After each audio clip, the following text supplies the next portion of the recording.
esperaban una suba de precios, pero nunca acusan a nadie, nunca nombran a los necios.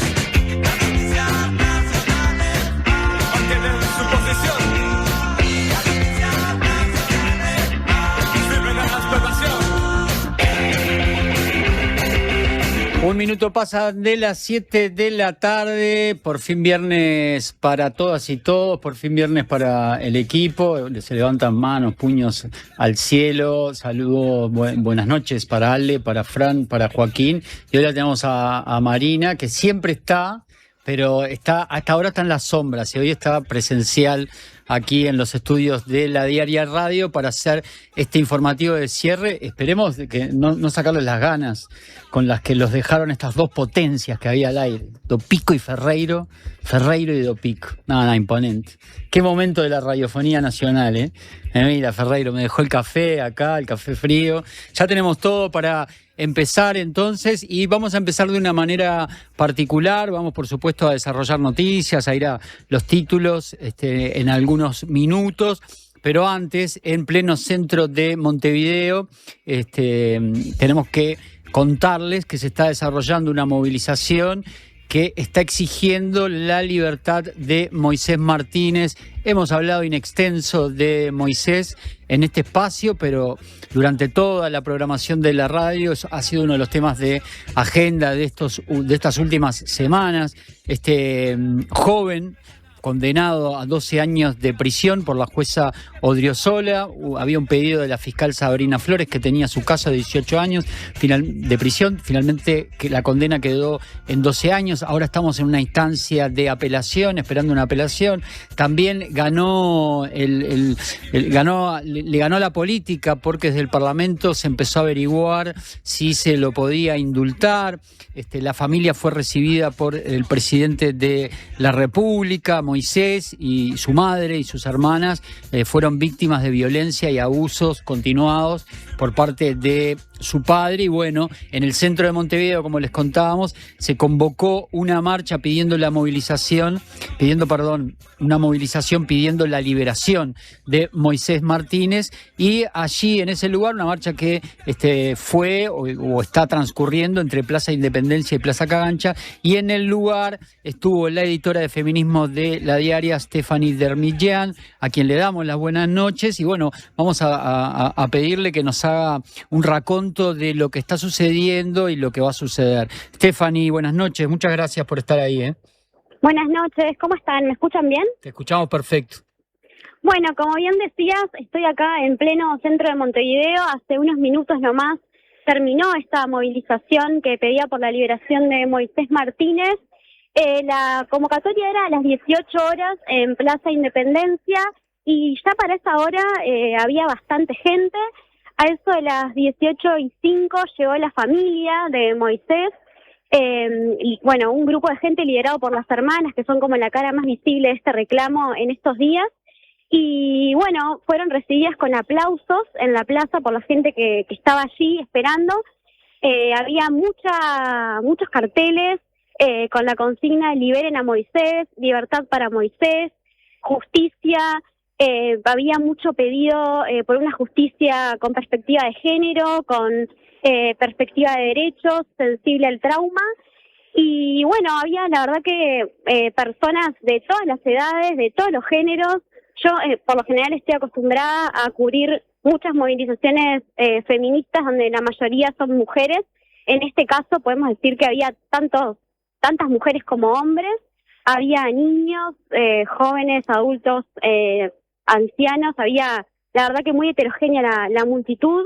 Y bueno, la marcha arrancó a eso de las 18:30 y transcurrió de forma pacífica por 18 de julio hasta llegar a la Plaza Cagancha, que era donde estaba fijado el destino, digamos. Y ahí, de forma espontánea, empezaron a gritar que estaba bueno que se terminara en la puerta, digamos, de la sede del Poder Judicial, que está ahí en la Claro. Plaza Cagancha. O sea que hasta ahí fue la multitud. Había vallas, había presencia policial también. Una cosa que no comentamos es que la movilización en realidad no fue convocada por la familia, no fue convocada por organizaciones, sino que surgió de forma espontánea, que es algo que nos decía la familia ahí, que tuvimos la oportunidad de hablar.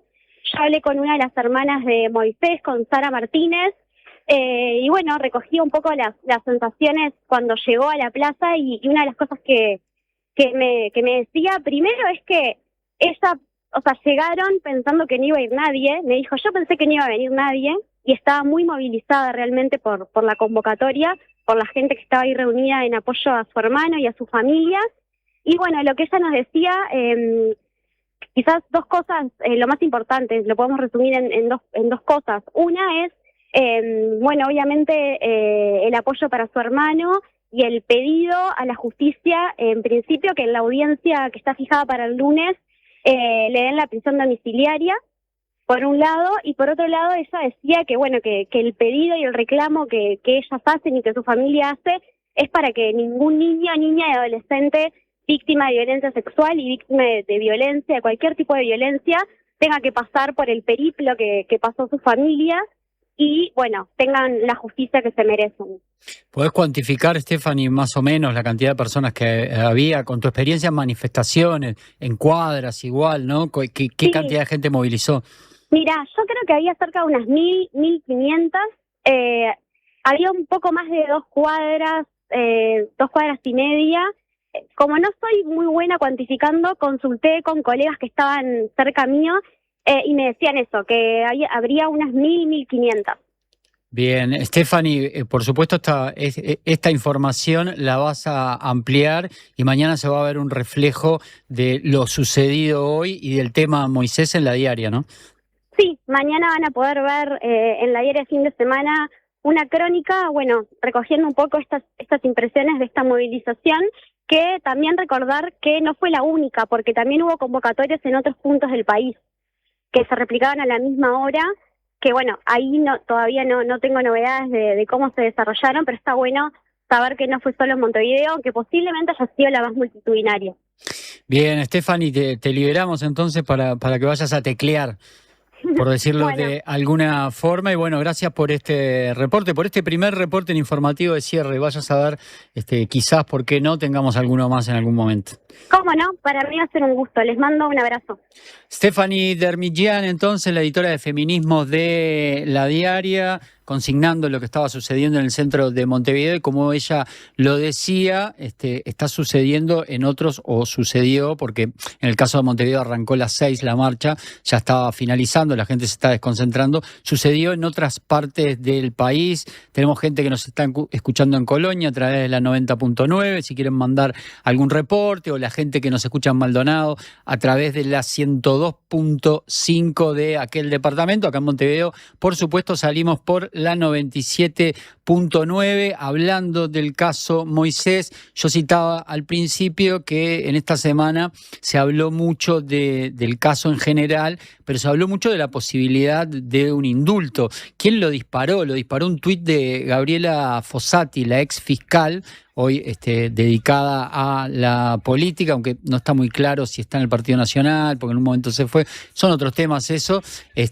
Hizo una publicación solicitándole al presidente de la República que la indultara. Alguien le contestó que en nuestro país el presidente no tiene el poder de indultar a una persona procesada por algún delito, que eso le correspondía a la Asamblea General. Ella se disculpó diciendo que había consultado a la inteligencia artificial y bueno, la inteligencia artificial le había aportado el dato erróneo. No confíe en el chat GPT, sería la moraleja. Pero bueno, sí, el que puede indultar es el Parlamento de la República. Casos muy excepcionales en la historia uruguaya, se tiene que reunir la Asamblea General, tiene que alcanzar un porcentaje de votos, creo que andan los 2/3. Marcelo Pereira, que hoy nos va a acompañar en la columna que habitualmente hace con nosotros, escribió en La Diaria, en su columna de contratapa de La Diaria en el día de ayer, al respecto, en una columna titulada Un indulto que nos condenaría. Vamos a ver su visión y vamos a conversar un poco del tema. Son las 7:11 de este día viernes, último día de la semana, último día de transmisión de esta semana y llegamos al día 10. No es menor, es un número redondo, a 10 programas entonces emitidos y bueno, 10 jornadas de larguísimas horas de transmisión y de muchos programas que salen por aquí por la Diaria de Radio. Arrancamos entonces, le pido a Lale que me tire el separador y nos metemos en los titulares. Titulares. Y bueno, ayer les comentábamos que desde aquí se observa un barco pillo, como dice mi compañera Marina Santini, la escuché referirse a ese barco noruego que realizó prospecciones sísmicas en aguas uruguayas sin tener la correspondiente autorización del Ministerio de Ambiente. Ayer lo hablábamos con la vicecanciller Valeria Xusaki, que tiene el lunes el Ministerio de Relaciones Exteriores se va a reunir a un número de actores relacionados al tema para averiguar exactamente qué pasó. El barco está acá, hoy lo estábamos mirando de nuevo, está acá estacionado en el puerto, o atracado en el puerto de Montevideo. ¿Y por qué cuento esto y con qué lo relaciono? Porque hoy era el día donde la justicia se debía expedir sobre el amparo para frenar las prospecciones sísmicas. Esto es más allá de este hecho puntual y de la violación o no violación de nuestras aguas de este barco noruego. Pero vayamos a qué sucedió en la justicia. La justicia se expidió este viernes, hace apenas unos minutos atrás, esto es prácticamente de último momento, y rechazó el pedido de sindicatos pesqueros y organizaciones sociales que reclamaban la suspensión de las actividades de prospección sísmica marina que realiza la empresa estadounidense CGG Service en Uruguay. Esta empresa sí tenía autorización. El fallo de la jueza Gabriela Spiros, al que accedió la Diaria, desestimó la pretensión de los accionantes más allá de los loables intereses de defensa del medio ambiente que invocan, decía la magistrada, por entender que no acreditaron los elementos requeridos para que la acción de amparo prospere, y en especial para demostrar el accionar ilegítimo de la parte accionada. Los demandantes reclamaban detener toda actividad de prospección sísmica hasta que se lleven a cabo estudios previos de la situación ambiental y biológica de las zonas marinas afectadas que permitan una referencia para contrastar con los relevamientos que se hacen durante la prospección. Según informó el diario El Observador, las organizaciones tienen resuelto que apelarán para intentar revertirlo. Esta noticia entonces va a seguir en desarrollo, así como la del barco, que quizás tengamos novedades el día lunes. Otro caso, ahí lo que se va a debatir sobre todo es cómo ingresó aguas nacionales, quién lo autorizó, si es que alguien lo autorizó, y bueno, cómo se determina, ¿no? Ahora está en el puerto repostando, descansando la tripulación, y bueno, no se tiene muy claro tampoco cuándo se va. Pasamos a otros temas. Informe del Frente Amplio que plantea una revisión integral de los impuestos será parte de la discusión de la rendición de cuentas. Un documento elaborado por la Unidad Temática de Economía del Frente Amplio identifica un conjunto de posibles modificaciones en distintos impuestos. A modo de diagnóstico, se señala que a pesar de la incorporación del impuesto a la renta de las personas físicas, hablamos del IRPF, y del impuesto de asistencia a la seguridad social, el IAS, en el primer ciclo de gobierno frente amplista, en la estructura impositiva uruguaya, persiste una brecha entre la progresividad normativa y la progresividad efectiva del sistema. Entre otros aspectos, el documento se refiere a la implementación de un IVA personalizado, algo que figura a texto expreso en las bases programáticas del Frente Amplio, constituye una transformación a examinar detenidamente. Este cambio tributario, se sostiene, permitirá introducir progresividad en el principal componente de la recaudación fiscal con respecto al impuesto específico interno. Hablamos del IMESI, el otro gravamen al consumo. La unidad temática considera pertinente llevar a cabo una revisión integral del impuesto. A modo de ejemplo, señala la posibilidad de reconsiderar la exoneración de ese impuesto a los autos eléctricos. Vamos a noticias que tienen que ver con el Plan Nacional de Cuidados. El título es: hay 7.500 personas en lista de espera para acceder a asistentes personales. Esto es un cuello de botella que se inició en la administración anterior y que esta administración todavía no ha podido destrabar, pero este lunes el gobierno va a presentar el Plan Nacional de Cuidados en la Torre Ejecutiva. Hoy estuvo la directora de la Secretaría Nacional de Cuidados, Susana Muñiz, en Panorama Informativo, entrevistada por Maggie Correa. Adelantó que se prevé darle una cara mucho más comunitaria al Sistema Nacional Integrado de Cuidados, poder generar redes, ya que Uruguay tiene una población envejecida de personas que en su mayoría viven solas y con una soledad no deseada. Por otro lado, Muñiz se refirió a la figura de asistentes personales destinada a ayudar en sus actividades cotidianas a personas en situación de dependencia severa.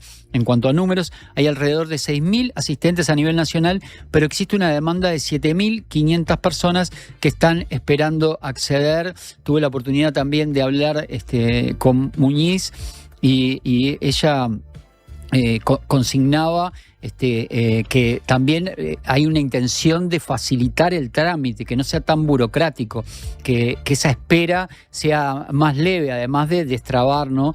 Como decíamos, este embudo que se ha formado. En ese marco, Muñiz dijo que hay que orientar mejor la demanda y evaluar si se necesita un asistente personal u otras prestaciones, además de reconocer las restricciones económicas para dar respuesta a esta demanda en su totalidad. Vamos a escuchar parte de lo que sucedía hoy a la mañana aquí en la Diaria Radio.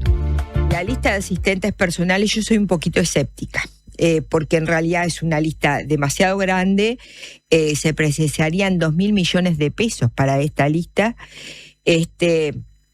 No quiere decir que el país tiene que entonces o tener este modelo de financiamiento o tiene que meterse en un préstamo internacional en una situación de contexto económico bastante complejo, ¿no? Pero de todas maneras, por eso justamente pensar en dejar optimizar los recursos. Exactamente, asistentes personales para la dependencia severa y ver la otra canasta de prestaciones, que es bastante más interesante y que además lo que hace toda esa canasta de prestaciones es evitar llegar a la dependencia severa. Porque además tiene que ser el objetivo también prevenir esto, ¿no? Allí la teníamos entonces a la directora de el Plan Nacional de Cuidados. Como les decíamos, se va a presentar el día lunes, así que va a haber, por supuesto, más novedades. Seguimos en temas de salud. Salud Pública presentará el protocolo para la implementación de la eutanasia el lunes. También fue una de las noticias de esta semana, sobre todo a partir de una publicación en redes sociales que hizo el presidente Yamandu Orsi, poniéndole la firma al decreto que reglamenta la ley votada el año pasado. La ministra de Salud Pública, en este caso hablamos de Cristina Lustenberg, informó hoy en rueda de prensa que el lunes 20 va a firmar y presentar el protocolo para la implementación de la eutanasia reglamentado por el Poder Ejecutivo. Con base en consultas que ha recibido el Ministerio a través de los prestadores de salud, la jerarca dijo que ya hay personas que están pensando en hacer uso de ese derecho, una vez que la norma entre en rigor plenamente. Lustenberg aseguró que es un proceso muy riguroso y que la reglamentación y el protocolo que se va a presentar el lunes cumple con el objetivo y el espíritu que tiene la ley. Vale recordar que la ley reglamentada ampara a personas mayores de edad psíquicamente aptas que cursen la etapa terminal de una enfermedad incurable e irreversible o que como consecuencia de patologías o condiciones de salud incurables e irreversibles padezcan sufrimientos que les resulten insoportables, en todos los casos con grave y progresivo deterioro de su calidad de vida. Y seguimos en el ámbito de la salud. Presidente del Sindicato Médico del Uruguay dijo que proyectos sobre médicos especialistas va a demorar en su discusión. El diputado del Frente Amplio, Federico Preve, presentó un proyecto de ley en la Cámara Baja que propone que los médicos que culminen su formación de posgrado en especialidades, así como otros profesionales de la salud que finalicen estudios de grado o posgrado, realicen un servicio obligatorio en el sistema público. Esta iniciativa establece que este servicio deberá cumplirse durante 2 años con una carga horaria semanal de entre 4 y 16 horas de acuerdo con lo que defina la reglamentación. Hoy en Panorama Informativo, el presidente del Sindicato Médico del Uruguay, José Minarrieta, dijo que como sindicato no tienen una postura, pero sí mencionó algunos elementos a tener en cuenta en el debate. Lo escuchamos para aquellos que estén vía radio y lo podemos ver para aquellos que estén siguiendo la transmisión por el canal de YouTube. Hay incentivos de remuneración, también hay incentivos de erradicación, de vivienda, de educación para eventualmente los hijos. O sea, una persona se va a vivir a un lugar y se radica cuando no era su objetivo inicial hacerlo, tiene que tener algunas cosas aseguradas. Hay que pensar, si la persona se traslada de Montevideo, por ejemplo, ¿qué pasa durante las horas de traslado? No es lo mismo ir a Colonia que ir a Artigas. ¿Quién financia el traslado? ¿Cómo se remuneran esas horas que la persona está viajando? Por ejemplo, hay muchos detalles que podrían cambiar la propuesta. Yo entiendo que la idea del doctor Preve es justamente tirar el tema a la sociedad para que se discuta, y me parece bien, y hay que discutirlo. Nuestro camino hasta ahora del sindicato médico venía por el lado de mejorar los cargos que no están disponibles en el interior, para que los especialistas se radiquen en el interior con esas ventajas que les permitan, que lo hagan, digamos, deseable para el médico, que sea atractivo para el especialista en cuestión radicarse en otro lugar. Por otra parte, tras un análisis del área jurídica del sindicato, Minarrieta señaló que el gremio ve con buenos ojos la reglamentación de la eutanasia que presentó el gobierno en las últimas horas, si bien falta la presentación del protocolo, que, como dijimos anteriormente, será el próximo lunes y, por supuesto, se va a ver reflejado en el transcurso del primer día de la semana aquí en la programación de la Diaria Radio. Vamos a noticias que vinculan a ANEP e INISA, que están firmando un convenio que permitirá relevar información sobre la educación de los adolescentes a cargo del Instituto. Este viernes, la Administración Nacional de Educación Pública y el Instituto Nacional de Inclusión Social Adolescente firmaron un convenio que tiene como objetivo principal recopilar y sistematizar información sobre aquellos jóvenes bajo la órbita del INISA que estén vinculados a la educación obligatoria. Durante la jornada se hizo referencia al último censo sobre población adolescente privada de libertad y capacidad de respuesta del INISA, difundido este jueves. En particular, se enfatizó sobre la continuidad preocupante del panorama educativo, donde se data que el 85% de los jóvenes privados de libertad que forman parte del INISA no terminó el ciclo básico. Esos mismos datos fueron los registrados en 2018, según explicó el presidente del INISA, Jaime Saavedra, lo que evidencia la necesidad de mejorar las propuestas educativas. A su vez, Pablo Caggiani, el presidente de la ANEP, reforzó esta idea y dijo que cualquier gurí que haya tenido conflicto con la ley penal evidencia la falta de trabajo o de instrumentos cuando transitó por el sistema educativo. Son las 19:23. Hay unos, me voy a fijar para dar la temperatura exacta, 20,7 grados de temperatura en estos momentos en el área metropolitana, 21,6 en el departamento de Colonia y 20,1 en el departamento de Maldonado, los 3 puntos donde tenemos distribuidas las 3 emisoras que van por vivo y por aire de la radio, la Diaria Radio. Alguien me va a llamar al orden un día de estos. 19:23. Hacemos una pausa, tiramos algunas noticias internacionales y otras de deporte y nos metemos, ya está por aquí, nos metemos en la columna de Marcelo Pereira.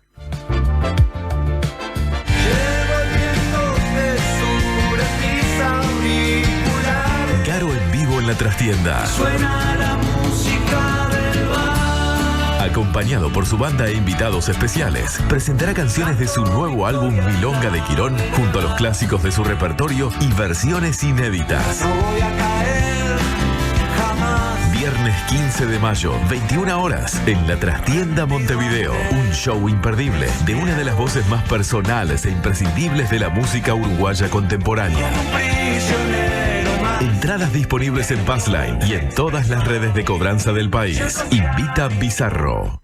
En El Círculo tenemos los mejores planes para vos y tu familia. Si tenés entre 1 y 20 años, podés afiliarte por tan solo 800 pesos al mes, con más beneficios gratis, el mejor servicio al menor precio y los menores tiempos de espera. Elegí cambiar ahora a la mutualista con el índice de satisfacción más alto y con la red de atención más grande del país, con 5 sanatorios y 50 policlínicos. Afiliate llamando al 1870 o en circulocatólico.com.uy.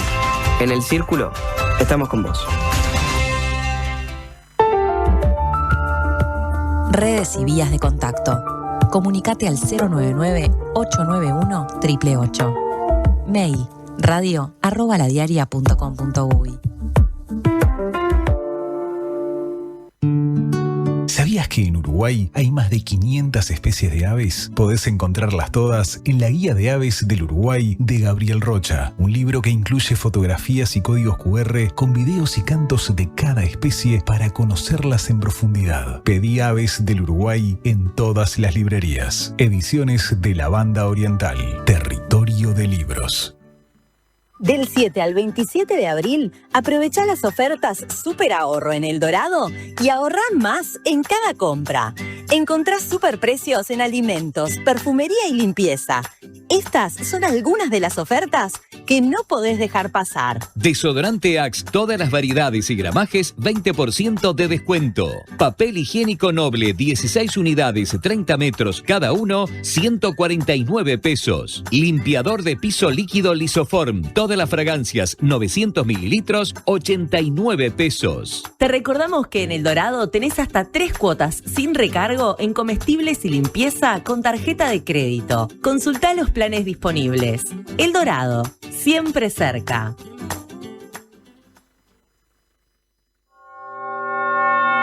Internacionales.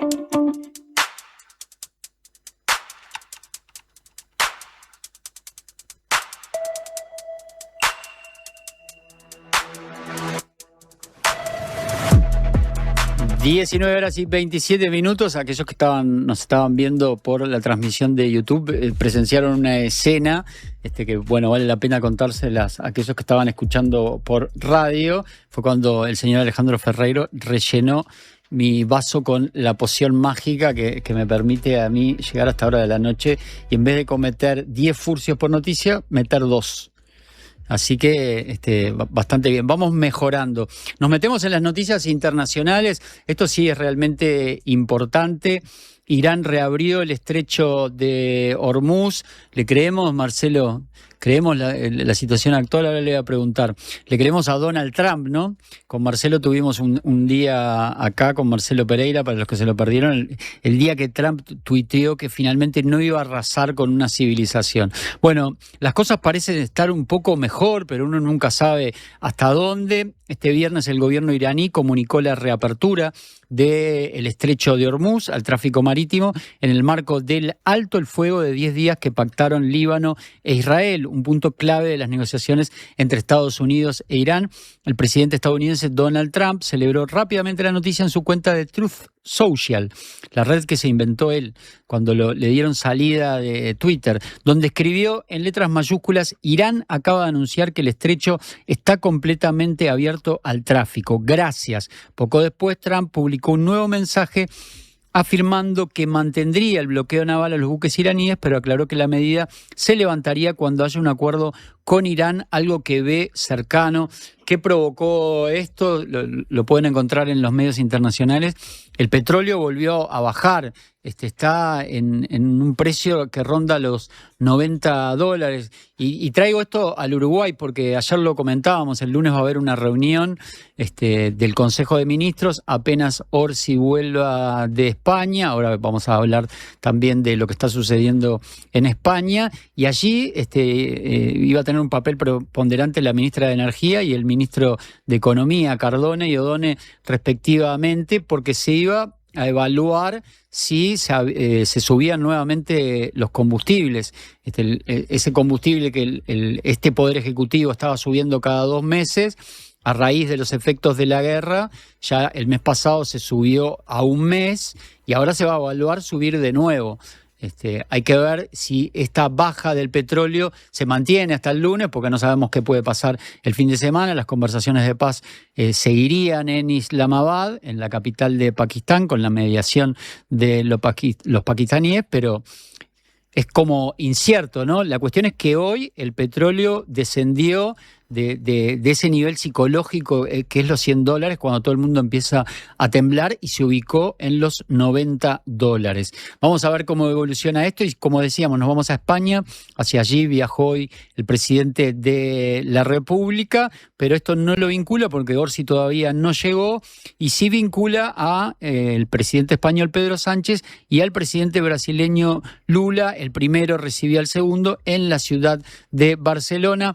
El presidente del gobierno español se reunió este viernes en el Palacio de Pedralbes de Barcelona con su par brasileño Luis Ignacio Lula da Silva. En el encuentro bilateral de los mandatarios y sus comitivas, los dirigentes firmaron diversos acuerdos y mostraron su sintonía en temas como el respeto a la democracia, el derecho internacional y su rechazo a la guerra. En un mundo que duda, que se fragmenta y que a veces parece retroceder, hemos reafirmado nuestra voluntad de que nuestras sociedades avancen conjuntamente, expresó Sánchez en la conferencia conjunta de acuerdo a lo que consignó Radio Televisión Española. Por su parte, Lula dijo que Brasil y España están en la misma trinchera y con el ejemplo de que es posible construir soluciones frente a los problemas sin ceder a las promesas del extremismo. El encuentro entre Sánchez y Lula se da de forma paralela a la célebre Cumbre por la Democracia, que también será en la capital catalana y que reunirá a varios jefes de Estado, entre ellos, como decíamos, al presidente uruguayo Yamandu Orsi, que retornaría a Montevideo el domingo y que el lunes tendría esa reunión en el Consejo de Ministros. Otra cosa que estaba leyendo recién en El País de Madrid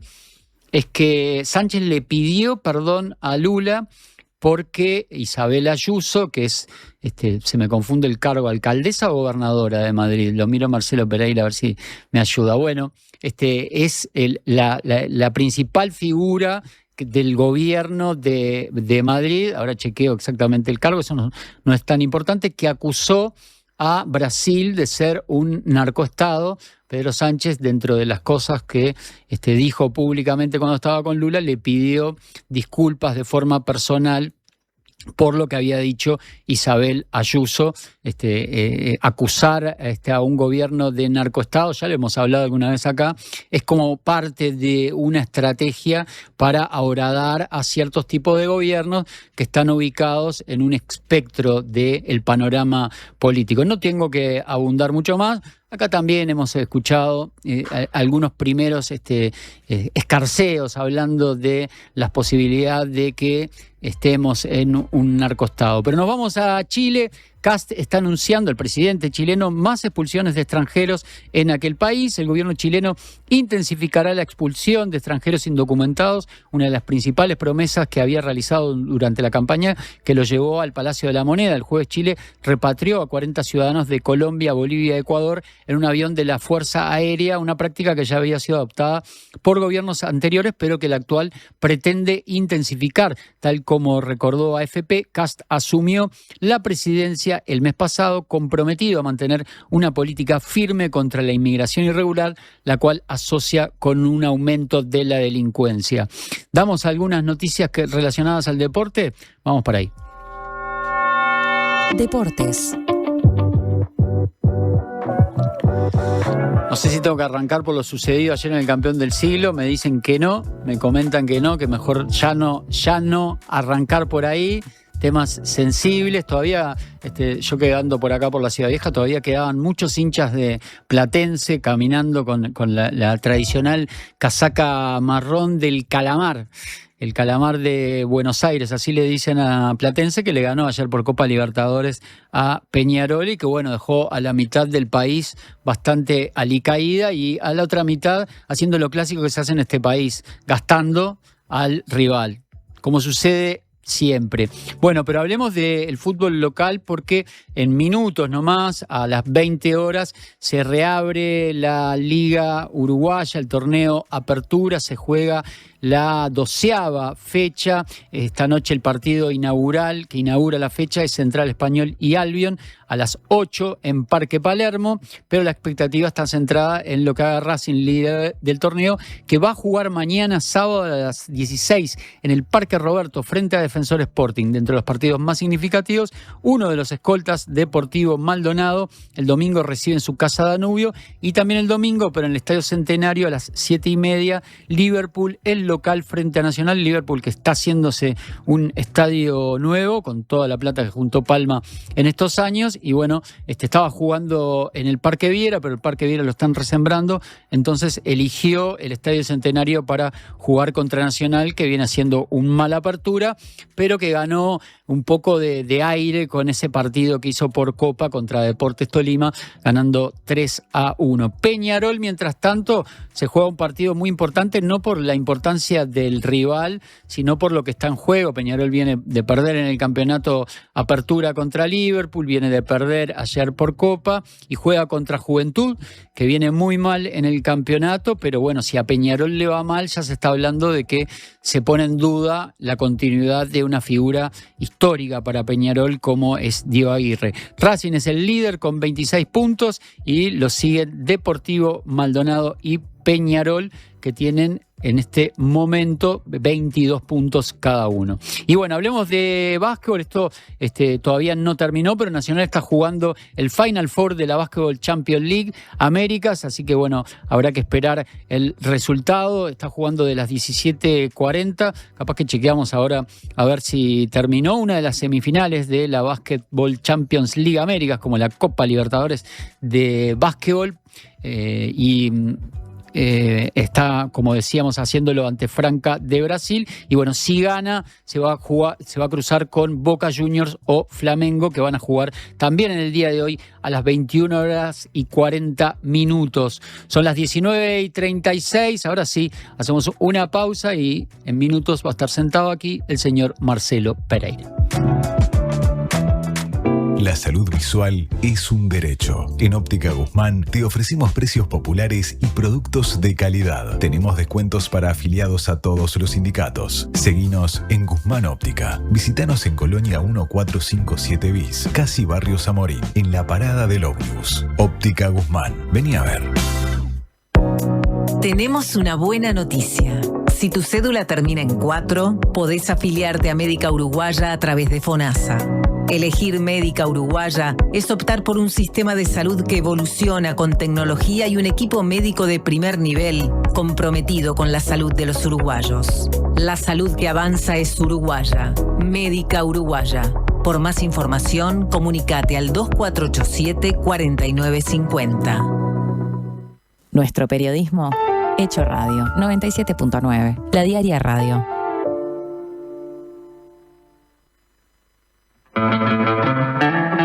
Llega desde Los Ángeles por primera vez a Montevideo La LOM. El trío que mezcla cumbia sonidera, soul de los 60, boleros clásicos y chicha peruana. En un viaje musical con sonidos vintage y ritmos latinos. 26 de abril, Montevideo Music Box. Entradas en Red Tickets. Produce Factory. Si así suena en la radio, imagina cómo suena en vivo. ¿Usted sabe por qué nos siguen eligiendo? Porque somos credibilidad, confianza, contención y compañía calificada. Porque además le brindamos a los socios más de 20 talleres multitemáticos en la Fundación SECOM destinados a promover la calidad de vida y muchos beneficios más. Porque estamos para usted las 24 horas, los 365 días del año. SECOM, primer servicio de compañía de Uruguay y del mundo.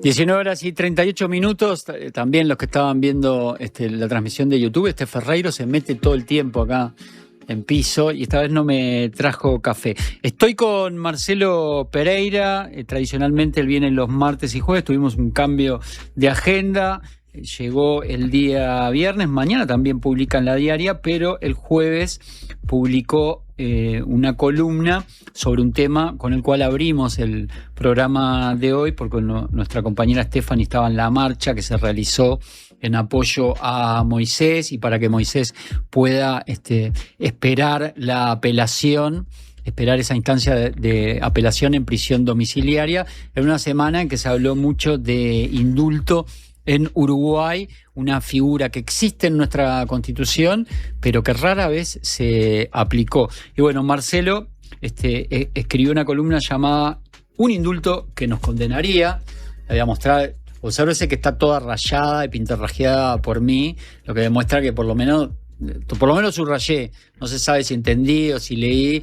Ahí arriba está el teléfono que me anoté. nuestro teléfono que es el 099-891-888. Esto, por supuesto, es para la gente que nos está mirando por YouTube y, por supuesto, también tiene la caricatura, la ilustración de Federico Murro. Marcelo, buenas noches. Gracias buenas por noches. estar acá. Un viernes, además. Un viernes, pues, cerrando la semana. El programa 10. Se me terminaba la semana sin venir. No podía programa ser. 10, te dijimos un buen número para venir. Bueno, desarrollaste en esta columna para hablar sobre este caso a raíz de lo sucedido a nivel parlamentario cuando el senador Andrés Ojeda, la diputada colorada también Eliane Castro y el cabildante Álvaro Perrone y empezaron a averiguar la viabilidad y los pasos formales para la promoción de un indulto en la Asamblea General. Sí. Y los antecedentes también, porque nadie sabía muy bien si alguna vez se habían dado indultos en Uruguay. En estos días varios colegas se han tomado el trabajo, yo había encontrado algunos, parece que hay 10. Sí, cosas así. Yo encontré 2, digo, en la prensa de estos días, ¿no? Y los últimos de hace ya mucho, ¿no? Hace casi 80 años. Yo lo que veía con esto es que es realmente una mala idea porque, por un lado, es evidente todo el impacto social que ha causado este caso de Moisés Martínez y que sigue causando porque todavía está en apelación la sentencia en primera instancia que hizo la jueza Odriozola, pero no sé, se ha impuesto en los últimos años, unos cuantos años ya, a mí me parece como la costumbre de que los políticos de mañana, me imagino, ¿no?, miran el celular a ver qué es lo que está siendo más discutido en redes sociales y tratan de meterse en esa conversación con alguna iniciativa. Y el tema del indulto, bueno, las primeras reacciones en contra de esto, yo creo que fueron medio desencaminadas, porque... Yo contaba, antes que te metas en estas primeras relaciones políticas, hablando de eso, está hace poco formalmente en la política, pero comentábamos ahí al principio del programa que la primera que se expresó, pero pidiéndole al presidente Yamandu Orsi que indultara a Moisés, fue la exfiscal Gabriela Fossati, ¿no? Sí, con un manejo del celular más desafortunado todavía, porque en realidad en la Constitución uruguaya el presidente no puede indultar a nadie, es el Parlamento el que puede, la Asamblea General. Esto pasa en Argentina, digo, los que tenemos cierta edad recordamos, por ejemplo, todo aquel montón de indultos de Menem a militares represores y también a montoneros, en aras de la pacificación, etcétera. Bueno, pasa en Estados Unidos, por ejemplo, sí, también, donde Trump ha sido en estos últimos tiempos muy polémico con algunos indultos que dio, ¿no? Sí, tienen la costumbre los presidentes, además de Estados Unidos, de indultar algunas personas en el último día de su mandato, cosa que ya no tengan que hacerse muy responsables de lo que hicieran, y han colado indultos muy, muy controvertidos en ese, pero Trump lo hizo de entrada, porque claro, al empezar indultó a la gente que había invadido el Capitolio, aquellos personajes un poco extravagantes, que el medio disfrazado de búfalo, o sea, sí. y demás, en un intento de impedir la asunción de Biden. Y el más polémico fue el indulto al presidente de Honduras, ¿no? Sí. Acusado de narcotráfico, en esta guerra que hay contra el narcotráfico, esa doble moral, por decirlo de alguna manera, apresando a Maduro por narcotraficante e indultando al presidente de Honduras, que sí estaba acusado de narcotráfico formalmente, ¿no? Sí, ese pasó por abajo del escudo de las Américas. Exacto. Bueno, pero digo, hay que ver un poco, las primeras críticas, yo decía, van por el lado de decir, bueno, no, es la separación de poderes, y además no se pueden hacer leyes con nombre y apellido. Se pueden hacer leyes con nombre y apellido para grupos, por ejemplo, no sé, hay muchas, ¿no? Yo qué sé, los empleados de tal empresa que quedaron, se les extiende el seguro de paro, no es para cualquiera, ni para cualquiera que esté en seguro de paro, es para esas personas. Y después están las famosas pensiones graciables, que son esas dotaciones muy pequeñas de dinero que le da el Parlamento a personas que estén en situación económica angustiosa y que hayan tenido alguna actividad en su vida muy reconocida por la sociedad, con un apoyo. Son leyes y son con nombre y apellido estrictamente. ¿No? Dice, al señor fulano de tal se le otorga una pensión graciable. Y lo de la separación de poderes hay que pensarlo con más cuidado, porque en realidad hay algunas circunstancias en que la Constitución le permite al Poder Legislativo tomar funciones del Poder Judicial.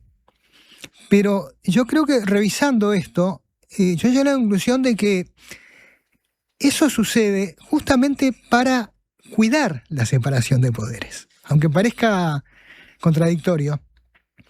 ¿Cuándo puede el Poder Legislativo tomar funciones judiciales? Bueno, por ejemplo, cuando hace el llamado juicio político, que no se llama así en la Constitución, pero está impuesto que se llama de esa manera, en que la Cámara de Representantes, por una mayoría muy especial de 2/3, es la parte acusadora, presenta una acusación ante el Senado contra algún gobernante con altos cargos, algunos electos directamente y otros designados por la propia Asamblea General o por otros poderes del Estado, para los ministros.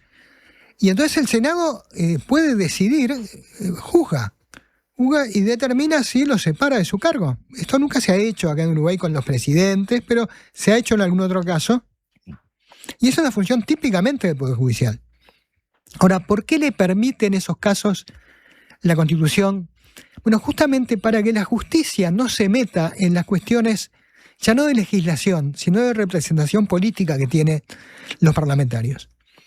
Porque en esos casos están involucradas personas que representan a partidos o que tienen confianza política expresa, y lo que no quiso probablemente el constituyente es que venga el Poder Judicial y se dé lo que ahora se llama lawfare, o judicialización de la política o politización de la justicia, o sea, que se empiece a perseguir penalmente a una persona por una decisión de gobierno, por un tema que es opinable políticamente, y que eso altere la convivencia de los partidos y de la ciudadanía a través de los partidos. Entonces, pasa también cuando hay desafueros, ¿no? Los legisladores están protegidos para que no pase lo mismo, para que no los vayan a meter presos por una cosa que dijeron en el ejercicio de sus funciones. Entonces, la protección es que cuando la justicia los quiere procesar, tiene que pedirle a la Cámara correspondiente que lo suspenda en el ejercicio del cargo que le dio la ciudadanía cuando votó, para que pueda ser procesado. Después puede resultar archivada la causa y el tipo vuelve al Parlamento o puede ser condenado, pero bueno, lo levanta. Pero también ¿para qué? Para que no se produzca esa intromisión.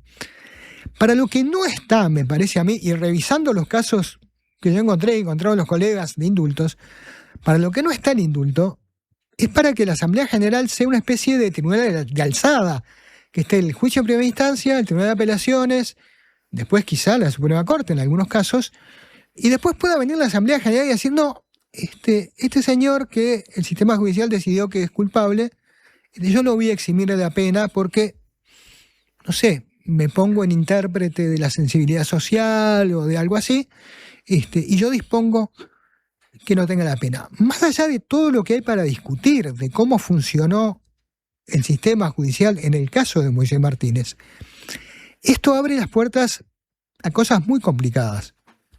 Porque imagínate, no sé, vamos a poner algunos ejemplos. Imagínate que después de la dictadura, alguna de estas personas que estuvieron años sufriendo un trato atroz, hubiera decidido ir a matar a su torturador, a la persona que había torturado a él y a muchos de sus compañeros, que había matado, o a su familia.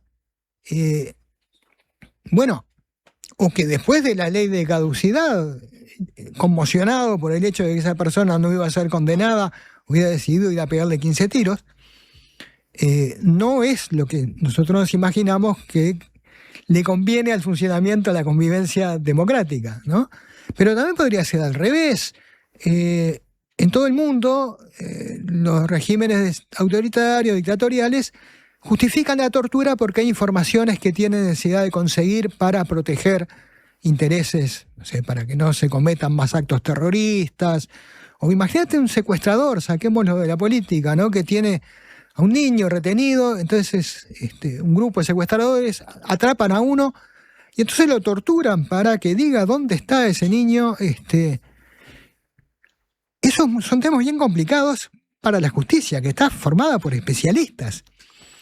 Lo que yo creo que no es nada sensato que pase es que después de que la justicia procese esas situaciones, venga, por ejemplo, el Parlamento y diga, no, este señor, en realidad, este policía estuvo bien en torturar al secuestrador. Entonces, hubo un proceso, hubo un fallo, fue apelado, se confirmó, pero yo lo voy a desautorizar. No es la manera razonable de que funcionen los poderes del Estado, ¿no? O que al revés, alguien diga, bueno, otros casos así, en que hubo violencia sistemática, la justicia lo procesa, pero después viene la Asamblea General y le puede enmendar la plana. Solo en el sentido de extinguir la pena, ¿no? No, felizmente quizá, no, por ejemplo, condenando al que fue absuelto. Pero digo, no, es una mala idea realmente, y en cambio hay muchas cosas que sí tendría que hacer cualquier integrante del Parlamento, conmovido por lo que pasó acá. Porque para empezar todavía queda la apelación que está planteada en el caso de Moisés. Claro. De hecho, uno de los que presentó este pedido de informes para evaluar la posibilidad, Andrés Ojeda, abogado penalista, fue muy criticado también en ese microclima de redes por su función o su profesión, y diciendo que no podía no saber Ojeda que había que esperar una apelación porque el caso al haber pedido una apelación no tenía una sentencia definitiva. Claro, porque ¿qué hace? Además, el Tribunal de Apelaciones si el Parlamento interviene, ¿no? Hoy salió Sanguinetti a decir que era una exageración. Eso te iba a preguntar, porque hubo varios cortafuegos, me parece, como que quedaron muy solos, tanto Perrone como Eliane Castro como Ojeda, como lo que al principio, visto de mi perspectiva, dije, bueno, ahora se van a empezar a sumar más, porque como esto que decíamos, quizás es un tema que provoca mucha sensibilidad, entonces es fácil jugar también con esas emociones, pero como que nadie se sumó, no se sumó mucha gente atrás de ellos, y enseguida el presidente de la República, que recibió a las hermanas de Moisés, fue muy sensato también, Yamandu Orsi. Habló de que, bueno, habló de la separación de poderes, habló también de que todavía falta la apelación, confirmó para malestar de la doctora Fossati que él no puede indultar a nadie, y como decías vos, Sanguinetti, ¿no? Sí, salió a decir que había sido una cosa exagerada y que iba a quedar por ahí porque no era razonable seguir por ese camino. Pero digo, sí hay otras cosas que hay que hacer, porque, por ejemplo, acá se pedía que la jueza aplicara una posibilidad que le da el Código Penal, que es en el artículo 36, decir, bueno, en este caso una situación previa que de alguna manera no justifica la justicia por mano propia, no quiere decir que esa persona, pese a todas las barbaridades que hizo, mereciera la muerte. En Uruguay no hay pena de muerte para estos delitos, ni para otros aún peores. Pero, ¿por qué consideró que no correspondía? Bueno, porque hay 3 requisitos ahí, y ella decía, no se cumple el último. ¿Y el último cuál es? Bueno, que el autor, en este caso del homicidio, u otras personas, pudiendo pedir protección, no lo hubieran hecho. O, si lo hubieran hecho, no hubieran tenido una respuesta adecuada. Ahí la palabra clave, yo creo, es pudiendo. Porque, bueno, formalmente podían presentar una denuncia. El problema es, en la vida real, con ese reino de terror que había impuesto ese padre, abusando de su pareja, de sus hijas, de su hijo, realmente podían. Esto causa... Además de eso, de la situación dentro del hogar, en la primera denuncia, una de las chicas abusadas, una de las hermanas abusadas, relata algunos hechos totalmente escabrosos de cómo fue tratada por un perito, lo que por supuesto le sacó cualquier intención de poder volver a denunciar. Esto sucedió hace mucho, esa situación ha cambiado también mucho, ya no, por suerte hemos avanzado. Hay que recordar que este hecho fue en el 2010, pero ella dijo, lo último que quiero ir es a someterme de nuevo a que me revictimicen, ¿no? Y se percibió que el Estado no la había cuidado. Exacto. Además, cuando su padre sale por redimió la pena, lo primero que hace es ir a esperarla en su centro de estudio, la salida.